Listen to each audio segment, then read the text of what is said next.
puwersa ang pagtutok ng GMA Integrated News sa hagupit ng bagyong Opong sa Luzon at Visayas. Nakabantay tayo sa Albay, Oriental Mindoro, Northern Samar, Batangas, Cavite, Laguna, Bulacan, Manila at iba pang lugar na nakakaranas ng epekto ng bagyo. Magandang gabi po, Luzon, Visayas at Mindanao. 3 na ang kumpirmadong patay sa probinsya ng Masbate matapos ang pananalasa roon ng bagyong Opong. Nabuwal din ang mga poste at puno sa probinsya at may mga nilipad na yero at bumagsak na kisame ng isang simbahan. Mahigit 100 sasakyan naman ang stranded sa pantalan sa Pio Duran sa Albay dahil bawal pang maglayag ang mga roro. At mula sa Pio Duran, Albay, nakatutok live si JP Soriano. JP. Vicky, Mel, Emila, mahigit 150 na 10-wheeler trucks na maghahatid ng mga goods at supplies sa Masbate at Cebu ang stranded nga ngayon dito at hindi makasakay ng roro at makabiyahe dahil nga po bawal maglayag dahil sa bagyong Opong. Pero sa kanyang probinsyang pupuntahan sa Masbate, grabing pinsala po ang dinulot ng bagyong Opong sa mga residente at kabuhayan.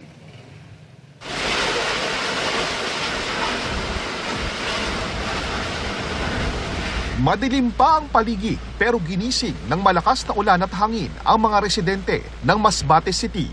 Hating gabi pa lang nang simula itong maramdaman. At lalo pa itong lumakas bandang alas 3 ng umaga bago mag-landfall sa Masbate ang bagyong Opong. Pasado alas 4 ng umaga kanina, nag-landfall ang bagyo sa bayan ng Palanas at sumunod sa Milagros ng pasado alas 5 ng umaga.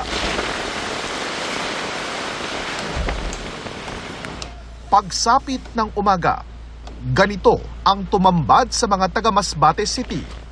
Ang mga puno at poste ng kuryente nagbagsakan na.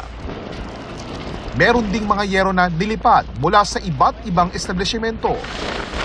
May mga nasirang bahay, nawala ng kuryente ang lungsod, pero normal ang linya ng komunikasyon. Maging ang simbahang ito sa Batuan, napuruhan ng bagyo. Dahil sa matinding ulan at hangin, bumagsak ang kisame ng Parish of Immaculate Conception at tinamaan ang mga evacuee. Inaalam pa kung ilan ang nasugatan sa insidente. Malakas na hangin at hampas ng alon din ang sumalubong sa mga residente ng Dimasalang. Nasa 100 pamilya ang inilikas sa lugar. Pinakamarami ay mula sa Barangay Suba. Batay sa initial report ng PDRRMO at CDRRMO Masbate, 3 ang kumpirmadong namatay sa pananalasa ng bagyong Opong, 1 sa Monreal at 2 sa Masbate City. Mahigit 10 ang nasugatan at nagpapagaling pa sa ospital. Nagtamo sila ng mga sugat sa iba't ibang bahagi ng katawan, gaya ng ulo, paa at dibdib, matapos mahagip ng sanga ng bumagsak na puno. Nagpapatuloy ang pag-alis ng mga otoridad sa mga harang sa daan, pati na ang pagsusuri sa lawak ng pinsala ng bagyong Opong sa lalawigan. Ayon sa Masbate PDRRMO, mahigit 8,000 pamilya o tinatayang 26,000 individual ang naapektuhan at nananatili sa mga evacuation center. Dahil sa pinsala ng bagyo, umaapela ang lokal na pamahalaan ng tulong tulad ng pagkain at tubig. Ordinance po dahil sa karaniwan natin hinihingi tuwing may mga sakunang ganito para shelter kits. Sa Albay, pasado alas 8 ng umaga kanina nang lumakas ang hangin at lumaki ang mga alon sa Municipal Fish Landing sa bayan ng Pio Duran sa Albay. Dahil sa bagyo, bawal pang maglayag ang mga roro. Kaya stranded sa pantalan ang mahigit 150 na mga sasakyan na isasakay sa mga roro. Karamihan ay mga 10-wheel cargo truck na biyaheng pamasbate. Ilan sa mga stranded na driver nag-ambagan para sa isang pirasong tulingan na ginawa nilang paksiw para sa pananghalian. Pero titipirin pa raw nila ito dahil posibleng hindi pa sila makabiyahe. Umagahan hanggang hapunan. Kasi pag hindi namin tipiran yan, sir, saan kami kukuha ng pang-allowance. 5 araw na kami dito. Si Lino, problemado dahil kulang na ang perang ipapadala sa kanyang pamilya. Kami na mga trucker, pag hindi kami bumiyahe, wala. Gutom yung pamilya namin. Sa Daraga, may mga nagpuputol ng sanga ng puno para hindi mahulog. Sa Ligao, may mga nag-aayos ng mga natumbang poste. Sa paglayo ng bagyong Ompong, pinauwi na ng lokal na pamahalaan ang mga pinalikas na residente. Vicky, sa mga oras na ito ay umaambun-ambun na lang pero generally maganda ang lagay ng panahon dito. Nagpapasalamat ang mga taga-Albay na hindi talaga napinsala ang kanilang probinsya pero ikinalulungkot nila ang nangyari sa katabi nilang probinsyang Masbate at ipinagdarasal ang kanilang pagbangon doon. At live mula sa Albay, balik mo na sa iyo, Vicky. Maraming salamat sa iyo, JP Soriano. Mel, hindi pinalampas ng bagsik ng bagyong Opong ang Oriental Mindoro. Sa kabila ng malawakang pagulan at hampas ng hangin, hindi pa rin lumikas ang ilang residente.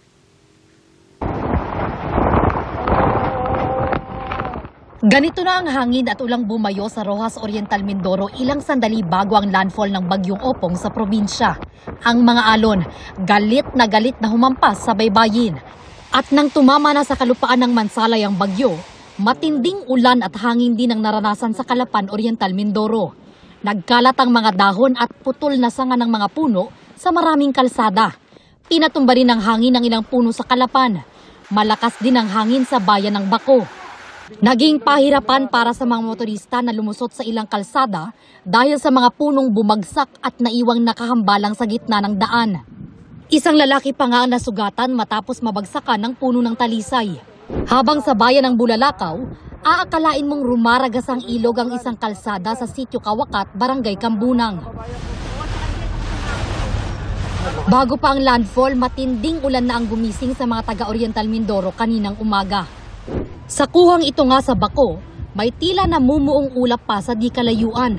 Nang lumapit na, nagdilim ang paligid at makikita ang mga paikot-ikot na nililipad ng hangin kasabay ng ulan. Noon pa lang, may mga bubong nang natuklap ng malakas na hangin dahil umano sa buhawing dumaan bago maglandfall ang bagyong Opong. Baha na rin noon sa ilang kalsada sa Calapan. Bago pa ang landfall, nagkumahog na ang marami para maihanda ang kani-kanilang bahay. Kada tama ng bagyo na may malakas na hangin, nawawasak at nililipad daw ang mga bubong ng mga bahay dito sa Barangay Bukayaw, Calapan, Oriental Mindoro. Ang ginagawa nila, pinapatungan na lang ng semento at bato para hindi liparin. Pati mga bintana, tinapala na nila para hindi pasukin ng ulan at hangin ang kanilang bahay. Tis-tis lang ho. Nakakaraos din naman ho kahit paano. Siyempre, napapagod naman. Mahirap naman pagka nasira. Wala naman pampalit agad, wala ho kami tutulugan. Wala po kami basta-basta mapuntahan. Nagdadasal na lamang po na sana malusaw na, mawala na, para ayos, walang mapinsala. Sa pagtama ng mismong bagyo, nag-ikot ang mga otoridad para mangumbinsi na lumikas. Ang mga anak kong hindi pa nakain, intayin ko muna. May inintay pa kong apo, sama-sama kami. Ay, mahirap din naman iwanan yung isa. Napapagod din pagka patakbo-takbo ka pa. Alis sa bahay. Ano lang magagawa? Nandini po yung nanay ko, hindi po siya lumipat. Hindi naman po namin pwedeng iwanan. Kailangan po monitor namin po ang aming bangka po hanggat medyo hindi po nalaki po ang tubig. Kaya pa naman kahit pa paano. Ayon sa Kapitolyo, mahigit 14,000 tao sa Oriental Mindoro ang apektado sa bagyo. Wala pa ring biyahe ng barko sa mga pantalan, kaya stranded ang halos 200 rolling cargos at iba pang sasakyan. So hopefully Sabado ng gabi makapag-resume tayo. Ang pinakamatagal siguro Linggo ng umaga.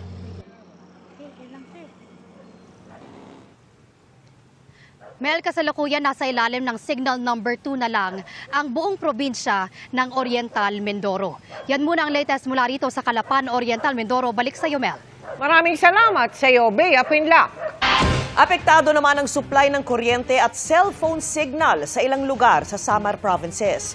Nawasak din ang ilang bahay at nabuwal ang ilang puno dahil nga sa lakas ng hangin. Mula po sa Katarman, Northern Samar, nakatutok live si Fe Marie Dumabo ng GMA Regional TV. Fe. Vicky, bukod sa nabanggit mong nawasak na mga bahay, ay binuwal rin ng malakas na hangin ng bagyong Opong ang mga ilan sa mga puno rito sa Northern Samar.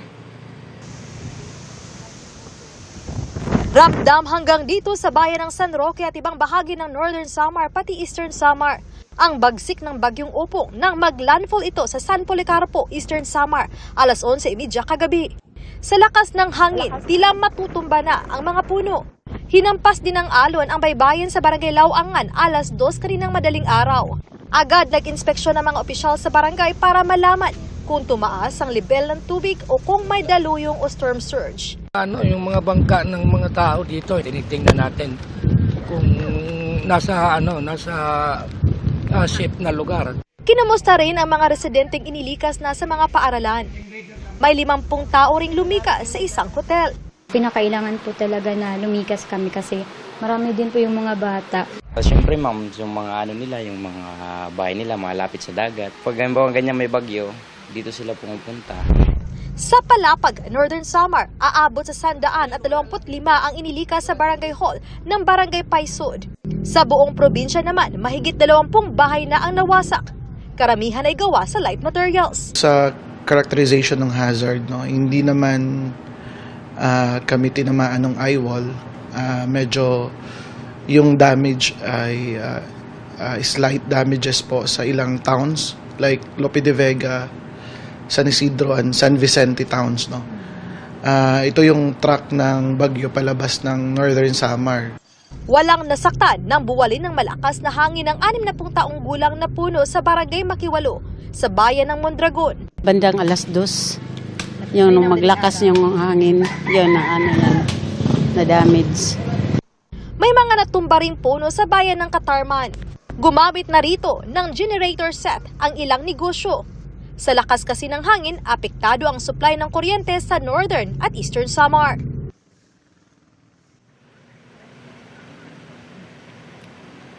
Vicky, blackout pa rin hanggang sa mga oras na ito sa ilang lugar ng Eastern at Northern Samar. Sabi ng Northern Samar PDRMO head, ang NGCP ay nagpapatupad ng preemptive maintenance. Apektado rin ang mga signal ng network sa cellular phones dahil sa power interruption.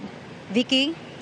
Ingat kayo at maraming salamat, Fe Marie Dumabok ng GMA Regional TV.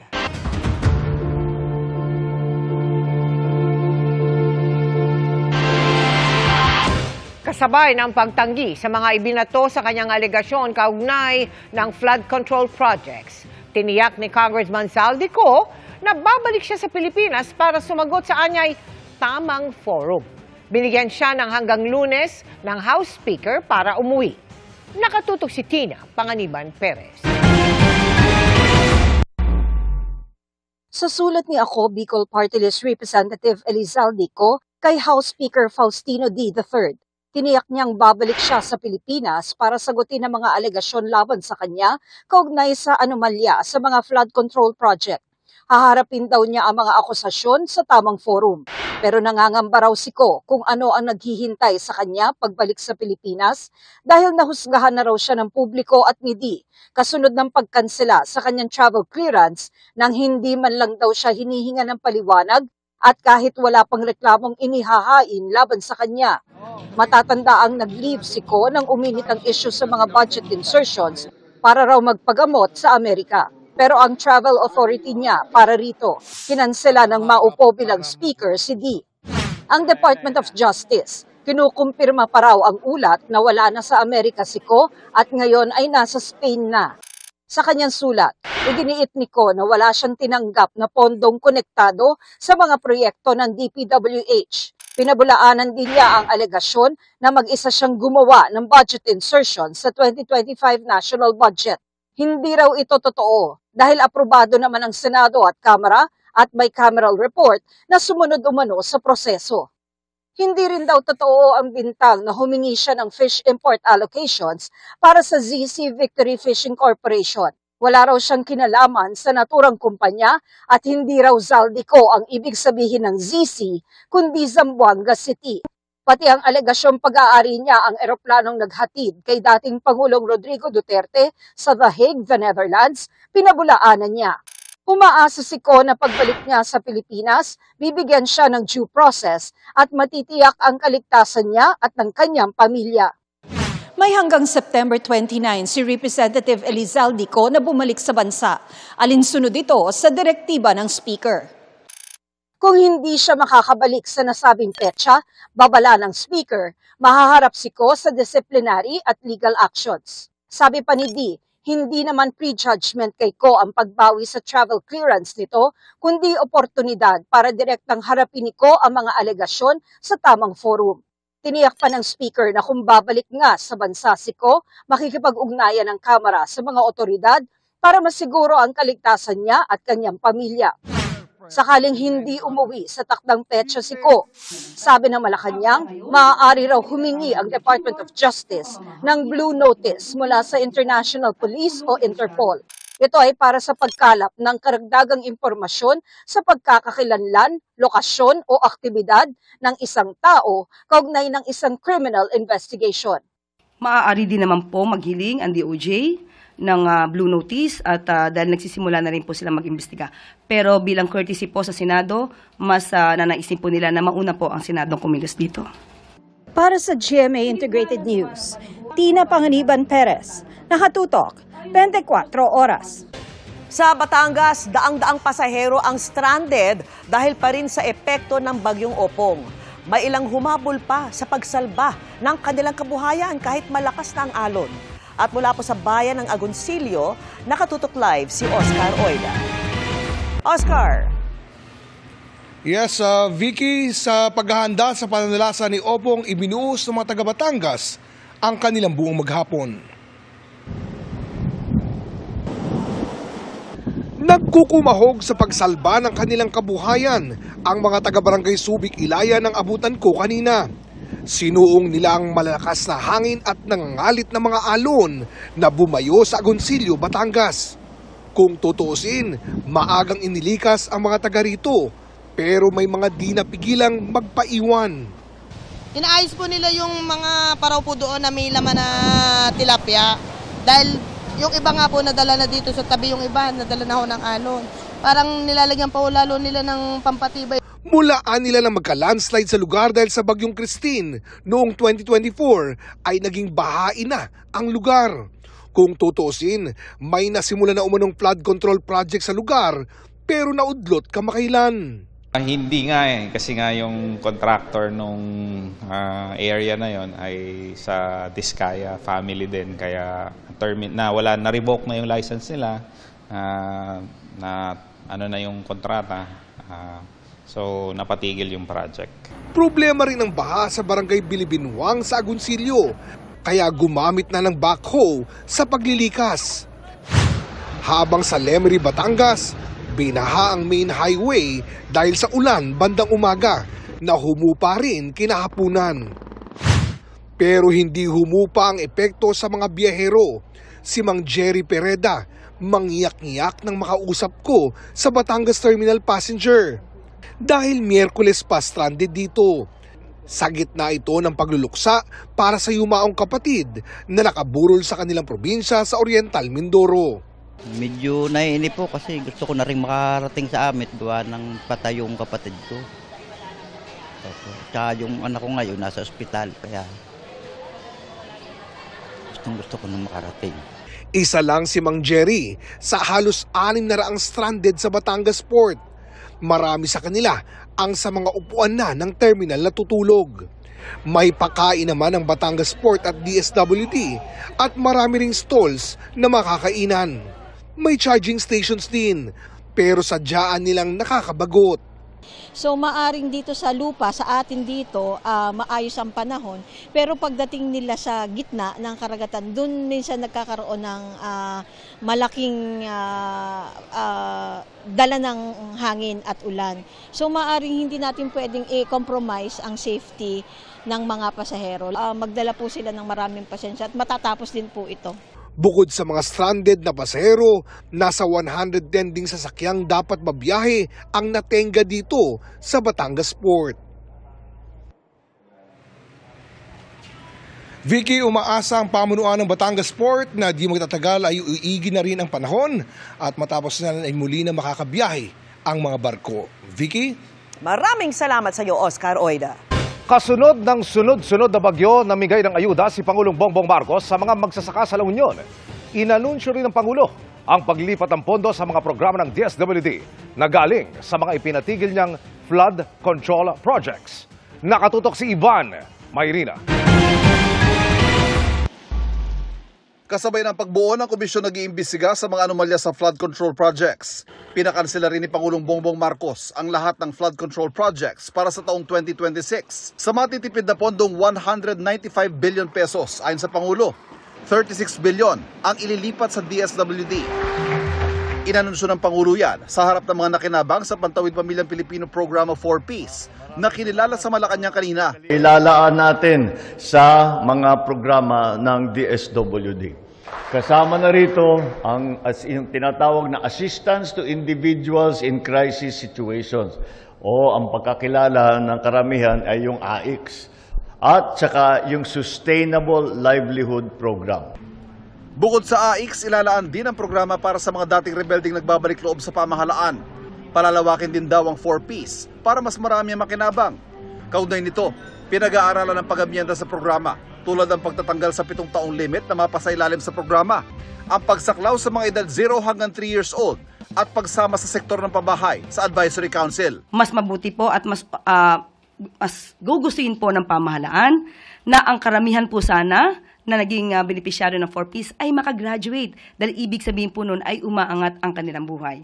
Bukod sa mga karaniwang ayuda tulad ng family food packs at health kits mula sa DSWD, namigay ang Pangulo ng tig 3,000 pesos sa fuel subsidy card sa halos 300 farmer beneficiaries sa La Union. May pinamahagi ring fertilizer at mga binhi. Kaya po, nakapag-savings po tayo dahil marami kaming nakita na project na hindi talaga tumutugon doon sa problema. At saka may mga ghost project pa, at saka yung pagkagawa.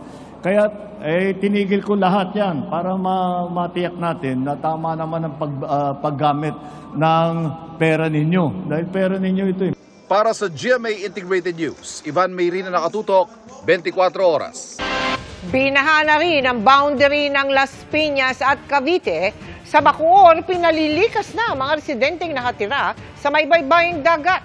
Mula roon nakatutok live si Marisol Abduraman. Marisol? Mel, dahil nga sa banta ng bagyong dala ng Opong ay talagang nagsagawa na ng preemptive evacuation sa ilang lugar dito sa Bacoor, Cavite.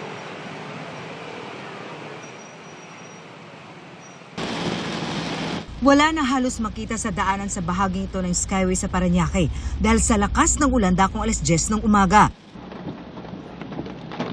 Kaya ang bahaging ito ng boundary ng Las Piñas at Bacoor, Cavite, gutter deep na ang baha. Buti na lang at agad tumigil ang ulan kaya hindi na binaha ang Zapote Road na kadalasang binabaha tuwing may bagyo o masama ang panahon.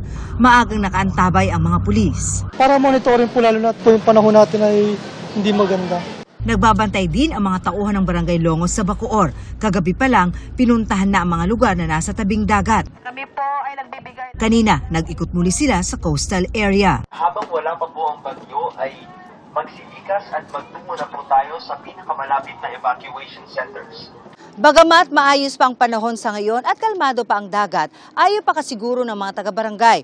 Tuloy-tuloy ang kanilang pag-iikot dito sa Sitio Kanluran sa Barangay Longos para paalalahanan ang mga nakatira rito na wag nang hintayin pang manalasa ang bagyo. Lumikas na kung kinakailangan. Sinabi na po namin sa kanila yan na huwag nyo nang antayin na andyan na tapos siyempre pare-pareho tayong mahihirapan at nandyan naman po mayroon naman po tayong pwedeng pag-stayan. May posibilidad po na mag-high tide tapos siyempre pag bumukas po yung Angkat Dam, so yun po yung iniwasan namin.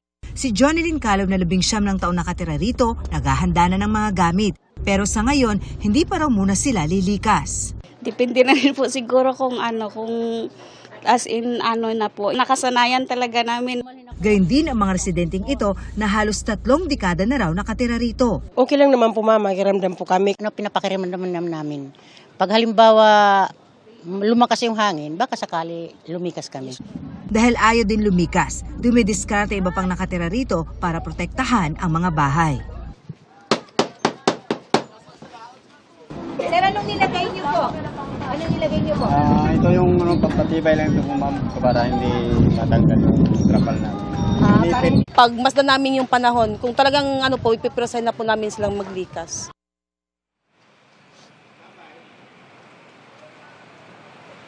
Sa impormasyon na binigay sa atin ng Las Piñas PIO, walang napaulat na pagbaha o mga inilikas sa lungsod. Dito naman sa Bacoor City, umabot na sa 220 na pamilya ang nasa 6 na evacuation center ngayon sa lungsod. At Mel, bukod sa naranasan nating malakas na pagulan kaninang umaga, hindi naman na tayo nakaranas ng pag-uulan sa Las Piñas at dito sa ating kinaroroonan sa Bacoor. Pero nakakaranas tayo ng malakas na hangin. Mel. Maraming salamat sa iyo, Marisol Abduraman.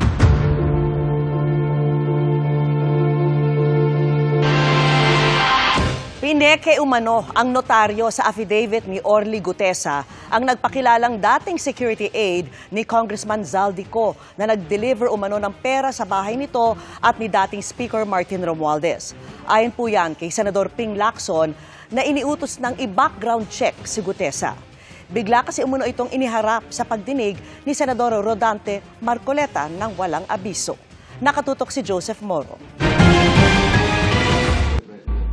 Mabibigat ang mga pahayag na binitawan ni Orly Gutesa na nagpakilalang dating security aide ni ako Bicol Party List Representative Zaldico sa Senate Blue Ribbon Committee. Saksi daw si Gutesa sa paglabas-masok at pag-deliver ng mali-maletang pera sa bahay ni Ko tulad ng nanggaling kay dating ACT-CIS Party List at ngayon Benguet Representative Eric Yap. Nag-deliver din daw siya ng mga maleta ng pera na tinawag niyang basura sa bahay ni dating House Speaker Martin Romualdez. Humigit kumulang 3 beses ako mismo ang nag-deliver ng basura sa bahay ni Congressman Zaldico at sa mga bahay ni Speaker Romualdez sa Taguig. Itinanggi na ni Romualdez at Yap ang aligasyon. Si Ko itinanggi rin na may tinanggap na pondo mula sa anumang proyekto ng DPWH.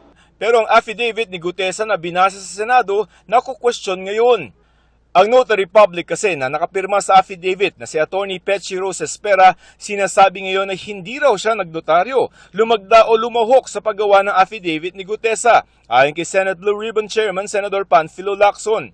Palsipikado rin daw at walang otorisasyon ang pirma nito at ibang detalye sa notaryo. Ninonotaryo ang isang dokumento para maging publiko ito at magamit sa korte. Personal na pinanunumpaan ng isang affidavit sa harap ng abogadong nagnotaryo nito. Pinuntahan namin ang opisina ng Espera sa Maynila para kunin ang kanyang pahayag pero wala ito roon ayon sa staff na nakausap namin. Sabi ni Lacson, sorpresa raw ang pagpipresenta ni Marcoleta kay Gutesa kahapon at ni hindi man lamang nag-abiso sa kanya bilang chairman ng komite. Kailangan aniyang makilatis ang background at record ni Gutesa lalo na't mabigat at seryoso ang mga testimonya nito kahapon. Sinisikap namin makuha ang panig ni Gutesa at Marcoleta.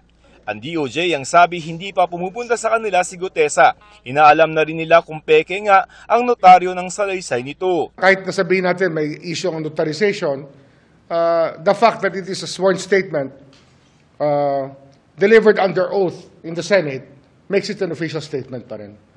Sa pagtatanong kay Gutesa, binanggit din niyang naghatid siya ng pera para kay Romualdez sa isang bahay sa Aguado Street malapit sa Malacanang.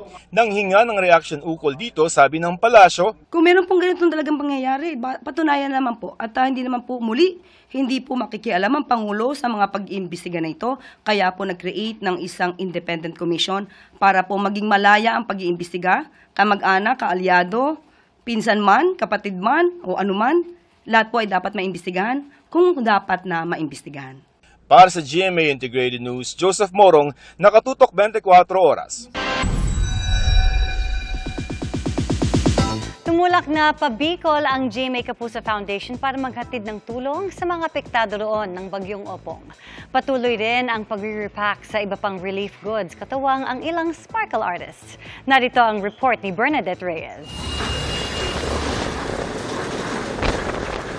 Patuloy ang paghahanda at pag-aabot ng tulong ng GMA Kapuso Foundation sa mga sinalanta ng sunod-sunod na bagyo. Tuloy-tuloy ang repacking ng relief goods sa GMA Kapuso Foundation headquarters. Bukod sa mga tauhan ng Armed Forces of the Philippines, tumulong din sina GMA Sparkle artists Angel Garjan, Shuvi Atrata at Brent Valdez.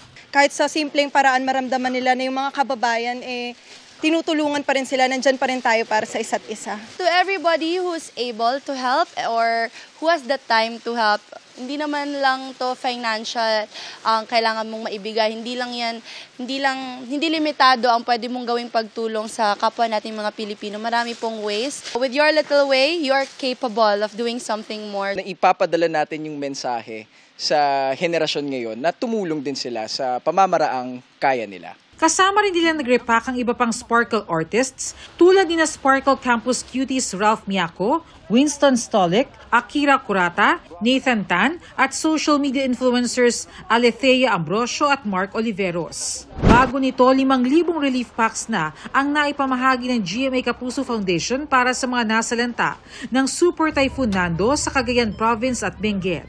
Tinatayang 20,000 individual ang naabot ng tulong dahil rito. 2,000 food packs ang naka-standby para sa Calayan Island. May 2,000 food packs ding naka-preposition sa AFP Southern Luzon Command Headquarters sa Lucena para naman sa mga maapektuhan ng bagyong Opong. Samantala, kaninang madaling araw, tumulak na rin patungong Bicol Region ang isa pang team ng GMA Kapuso Foundation para maghatid ng 2,000 relief packs para sa mga nasalanta ng bagyong Opong. Para sa GMA Integrated News, Bernadette Reyes, nakatutok 24 oras. Kabi-kabilang landslide ang naranasan sa Benguet dahil sa nagdaang Super Typhoon Nando. Naapektuhan din ang mga tanim na gulay ng mga magsasaka doon. Kaya naghatid ng tulong ang GMA Kapuso Foundation sa Mangkayan at Bugyas sa Benguet. Mula pa noong Hulyo, nakakaranas na raw ng pag-uulan sa bayan ng Bugyas sa Benguet. Perwisyo tuloy ang dulot nito sa mga pananim na gulay doon. Dagdag pinsala pa raw ang umapaw na ilog sa barangay Buyakawan dahil sa bagsik ng bagyong Nando. Yung sakahan ko halos na wala na, totally damage. Sa area na sinasaka ko na 300 square meter is magkakalugi po ako ng 40 to 60,000 na kapital po. Sa Mangkayan, Benguet naman, isang pader ang bumagsak, dulot pa rin ng masamang panahon. Si Jane nangangamba na baka madamay ang kanyang bahay. Nasa likod ng bahay kasi nila ang natumbang pader. Tapos nanginginig na ako, kaya ginawa ko, pumasok ako, umiyak na lang. Hindi talaga ako makatulog. Yung alala mo na baka anong mangyari sa bahay, baka mamaya maguho lahat.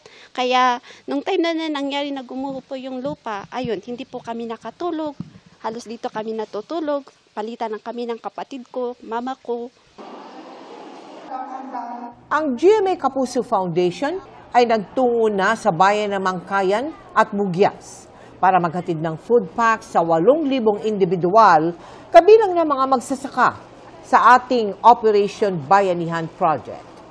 At sa mga nais magbigay ng tulong sa mga kababayan nating nasalanta ng bagyong Nando, maaari po kayo magdeposito sa aming mga bank account o magpadala sa Cebuanan Lulier. Pwede ring online via GCash, Shopee, Lazada, Globe Rewards at Metrobank Credit Card. At alamin na natin ang galaw ng bagyong Opong na 6 na beses tumama sa lupa mula kagabi hanggang kaninang umaga. Ihahatid yan ni Amor La Rosa ng GMA Integrated News Weather Center. Amor, naku, ilang araw nang masungit yung panahon natin, no? May chance bang bumuti yan kahit papano sa mga susunod na araw? Salamat, Vicky. Mga kapuso, nakataas pa rin ang wind signals ng Pag-asa para po sa bagyong Opong na ngayoy unti-unti nang lumalayo sa lupa. Mula po kagabi hanggang bago magtanghali nga kanina, 6 na beses naglandfall itong bagyong Opong. Una po kagabi dyan sa may San Policarpo sa Eastern Samar. At ngayong Biyernes ay sunod naman po itong tumama dito sa may Palanas at Milagros Masbate. Next naman dito sa may San Fernando at Alcantara Romblon. At yung ika-6 naman dito po yan sa may Mansalay, Oriental Mindoro. Kanina nga bago po magtanghali. Kumpara po sa forecast o nauna pong forecast ng Pag-asa, medyo bumaba po at mas naging pakanluran yung galaw nitong bagyong Opong. Ayon po sa Pag-asa, dahil po yan sa high pressure area sa North Philippine Sea na iniwasan po nitong bagyo kaya hindi rin po ito gaano nakagalaw paangat, kaya mas naging pakanluran po yung pagkilos nitong mga nakalipas na oras. Huling nakita ang sentro ng bagyong Opong, dyan po yan sa coastal waters ng Santa Cruz, Occidental Mindoro. Taglay po nito ang lakas ng hangin aabot sa 110 kilometers per hour at yung bugso naman yan nasa 150 kilometers per hour. Ayon po sa Pag-asa, pa west-northwest po ang galaw nitong bagyo sa bilis na 35 kilometers per hour. Mabilis po yan, kaya ngayong gabi ay posibleng nasa may West Philippine Sea na. Ayon din po sa Pag-asa, posibleng bukas ng umaga o tanghali ay nasa labas na po ito ng Philippine Area of Responsibility. Pwedeng lumakas ulit yan bilang typhoon kapag nasa West Philippine Sea, pero papalayo naman na po yan dito sa ating bansa.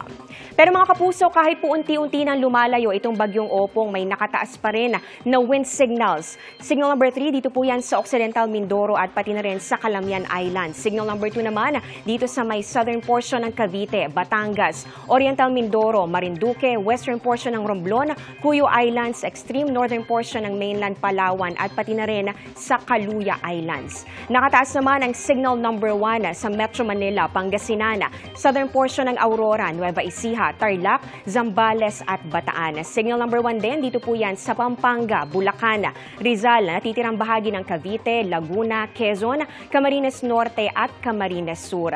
Kasama rin po dito itong Catanduanes, Albay, Sorsogon, Masbate, natitirang bahagi ng Romblon at pati na rin ang northern portion ng mainland Palawan. At sa Visayas naman, signal number 1 pa rin po dyan sa may bahagi ng Aklan, Antique, Capiz, Iloilo, Guimaras, northern portion ng Negros Occidental at pati na rin po sa Bantayan Island. Sa mga nabanggit na lugar, posible pa rin po makaranas ng pabugso-bugsong hangin na may kasama pa rin po ng mga paminsan-minsang mga pag-ulan. Samantala mga kapuso, may bagong cloud cluster o kumpul po ng mga ulap sa silangan po ng ating bansa. At ayon po sa Pag-asa ay unti-unti po yung papasok dito sa Philippine Area of Responsibility at posible ring magdulot ng mga pag-ulan sa mga susunod na araw, kaya patuloy pong mag-monitor ng updates. Sa ngayon naman, ang bagyong Opong at yung pinalalakas po nito na southwest monsoon o yung hanging habagat pa rin ang makakaapekto sa malaking bahagi ng Pilipinas. Base po sa datos ng Metro Weather, ngayong gabi meron pa rin mga pabugso-bugsong pag-ulan dito yan sa northern and central Luzon, lalo na po dito sa eastern sections. At posible rin po yung mga pag-ulan dito yan sa Mimaropa, ganun din sa may Calabarzon, ilang bahagi po ng Bicol at ng Western Visayas. Pagsapit po ng weekend, kahit wala ng bagyo, ay posible pa rin maranasan yung localized thunderstorms ayon po sa Pag-asa. Bukas ng umaga, unti-unti nang mababawasan yung mga malawakang mga pag-ulan dito po sa malaking bahagi ng ating bansa, maliban na lang sa ilang lugar dito sa Mimaropa. Pero sa hapon, posible po na meron namang mga kalat-kalat na ulan dito po yan sa may Ilocos Region, pati na rin po dito sa may Central and Southern Luzon, Bicol Region, ilang bahagi po ng Visayas at ganoon din dito sa may Caraga at Davao Region, dyan po yan sa Mindanao. Pagsapit naman ng linggo, bandang hapon din mataas ang tsansa ng mga pag-ulan. Posible po yung mga malalakas na buhos dito po yan sa malaking bahagi ng Luzon at meron din mga kalat-kalat na ulan dito yan sa Visayas at sa malaking bahagi po ng Mindanao. Posible po yung mga heavy to intense na pag-ulan kapag merong thunderstorms. Sa Metro Manila, may tsansa pa rin po ng ulan this weekend, lalong-lalo na po yan bandang tanghali. Meron din po pwede pong maranasan sa hapon o di kaya naman ay sa gabi. Yan muna ang latest sa ating panahon. Ako po si Amor La Rosa para sa GMA Integrated News Weather Center. Maasahan anuman ang panahon.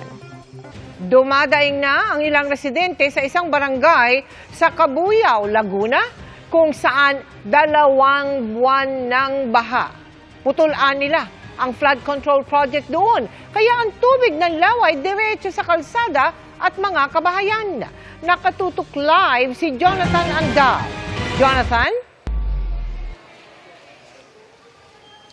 Mel, buong araw pabugso-bugso lang yung ulan dito sa may Bae sa Laguna, pero ang lakas ng hangin. Hanggang ngayon, kahit signal number 1 na lang kami dito, punuan na rin yung mga evacuation center dito. Kaya kahit itong hinatatayo ang Tagumpay Elementary School, ginawa ng evacuation area, kahit pa ang lapit lang nito sa Laguna de Bay, at kahit pumaabot na hanggang dito yung tubig mula sa lawa. Umapaw na sa kalsada ang tubig ng Laguna de Bay sa bayan ng Kabuyaw kaninang 1:00 ng hapon. Sa bayan naman ng Bae, pumasok na rin sa mga kalsada at bahay ang tubig ng lawa. Pero ang bahang ito sa Barangay Tagumpay halimbawa, 2 buwan na raw hindi humuhupa at dinagdagan pa ng ulan ng Bagyong Opong. Kaya ang mga residente, 2 buwan na rin sa mga evacuation center. Ang mister nga ni Nanay Marisa, sa loob na mismo ng evacuation center binawian ng buhay nito lang September 15. Inatake raw sa puso si Tatay Teodoro, 59 years old, matapos 3 beses na magpalipat-lipat ng evacuation center sa Bai. Diyan siya inabot. Atake na puso. Pagod na po siya kalilipat. Sabi ko wala tayong magawa. Kasi kung hindi man kami lilipat, makakanaman naman po kami ang manudo sa aming bahay. Si Lola Corazon naman inabutan naming may dahon sa noo dahil wala raw pambiling gamot. Tinamaan na raw kasi siya ng lagnat na posible raw dahil din sa kakalipat-lipat ng evacuation center. Ayaw ko naman magpa-confine, ayaw ko talaga na akong bahala na. Wag na sana palipat-lipat pa kami kay kahirap. Sana naman tulungan naman kami. Di na namin maintindihan kung anong gagawin. Sabi ng kapitan ng barangay, nagpalipat-lipat ang mga evacuee dahil ang ibang evacuation center kung hindi inaabot ng ulan at baha ay ginamit na muli bilang mga classroom. Ngayon, unti-unti na ring umaangat ang tubig sa nilipatan nilang eskwelahan. Ito po galing din sa lawa. Pero konti na lang, papasok na sa school. Kaya anong mangyayari sa mga evacuee? Mapipilitan ho ako na dalhin ho sila sa mataas na lugar, diyan nga po sa Galvez. Kasi nilipat sila? Lilipat ko po, sir. Ang ilang bata rito inaalipungan na sa tagal ng nakababad sa baha. Kung tutuusin, mayroon namang flood control sa Bai na pansalag sa tubig ng lawa. Ang problema, putol naman ito. Kaya pumapasok pa rin ang tubig ng lawa sa kabilang dulo ng dike. May flood control pero wala pa rin pangyayari, walang pagbabago. Display lang siguro para lang may project silang makita, maibulsa nila. Ang naghihirap, kaming mahihirap. Ang mahirap na ako talaga, hirap pa rin, pinahirapan pa nila. Nasa bulsa nila lahat. Sabi ng LGU, hindi ipinaalam sa kanila ang mga ganitong flood control project na itinayo raw rito ng DPWH at ng mga private contractor. Hindi naman namin alam yung mga ticket na yan. Hindi kami ini-inform dyan. O DPWH yan. Dapat doon, tinuloy nila. Malaking bagay yun. Sabi ni Mayor, masyado nang mababaw ang lawa kaya mabilis na umaangat ang tubig. Ang kailangan namin dito ay hindi band-aid solusyon. Pero dredging, malaking bagay yun. Matagal na ng mga may sentimiento ng mga mayor yan. Ang ilang nakatira naman malapit sa flood control, hindi raw ito gusto. Hindi nga pumapasok ang tubig dagat, yung tubig ulan naman, hindi makawala. Yan, DK. Yan ang aming pinoproblema dito magdaragat. Bakit? O saan kami pupunta dyan? Nung yan wala, kahit saan kami pumunta dyan, okay lang. Galit na ang ilang residente ng Bai sa tila paulit-ulit na lang daw na baha rito taon-taon, lalo ngayong pumutok ang kontrobersya sa mga flood control project ng gobyerno. Pala na may paraan, tapos ganun lang kinukurap lang nila, huwag na naman kurapin.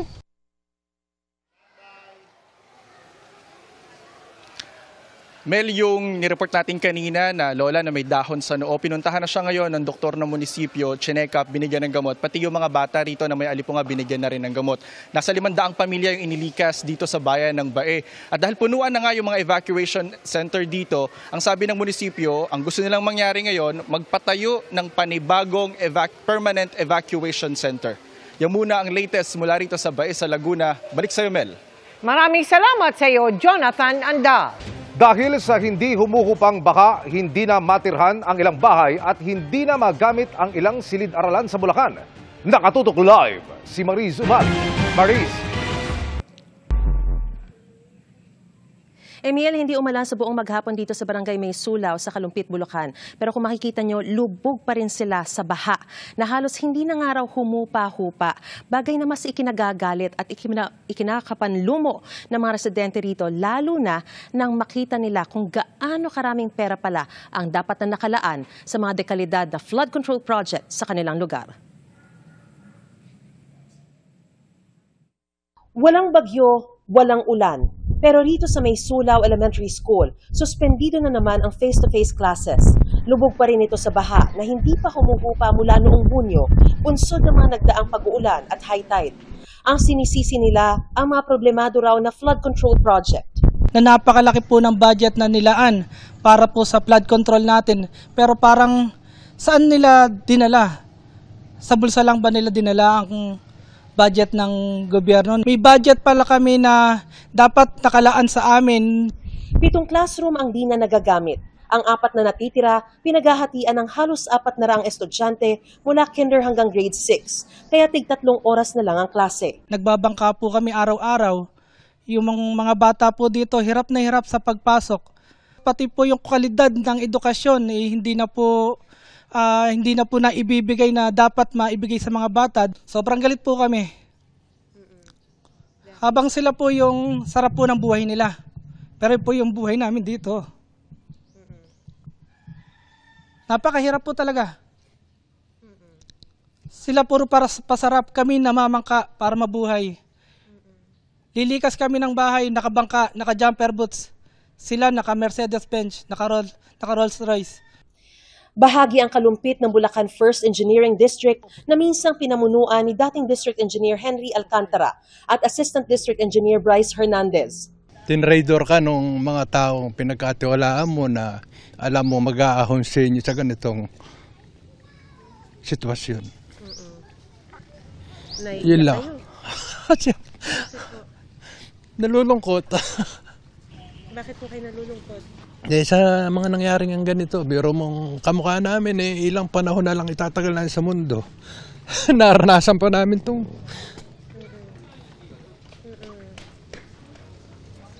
pasensya na. Okay lang po.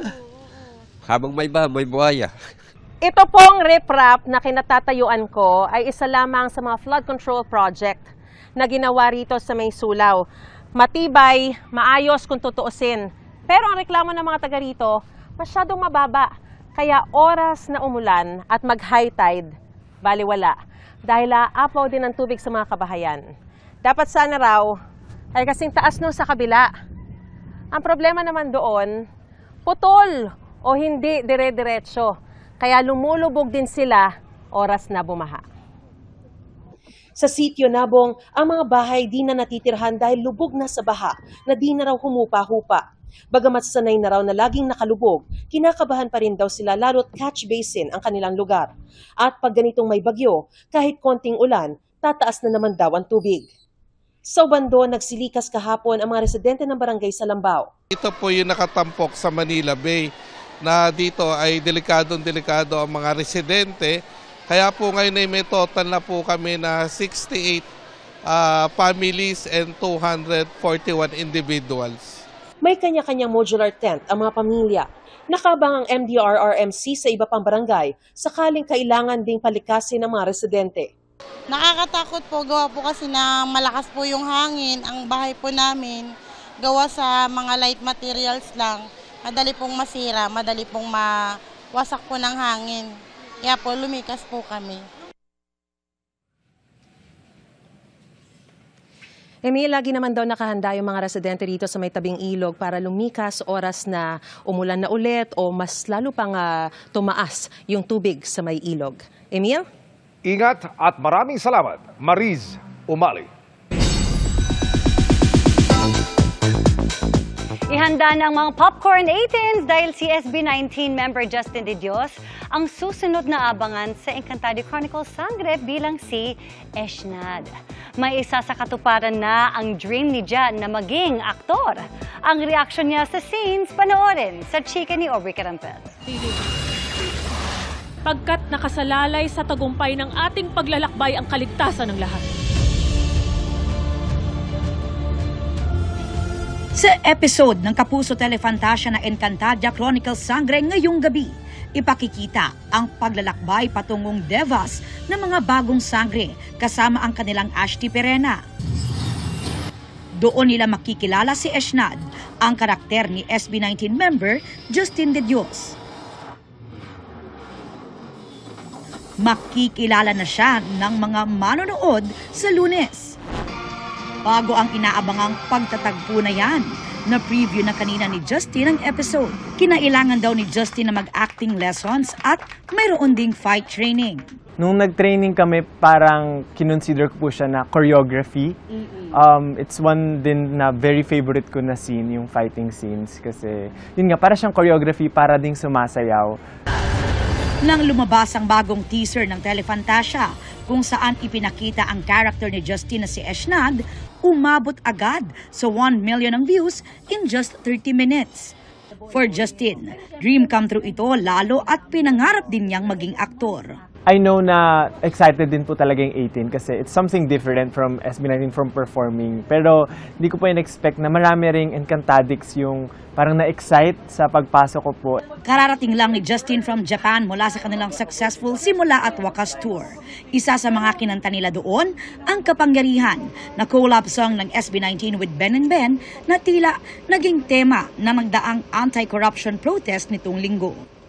Aubrey Carampel, updated sa Showbiz Happenings.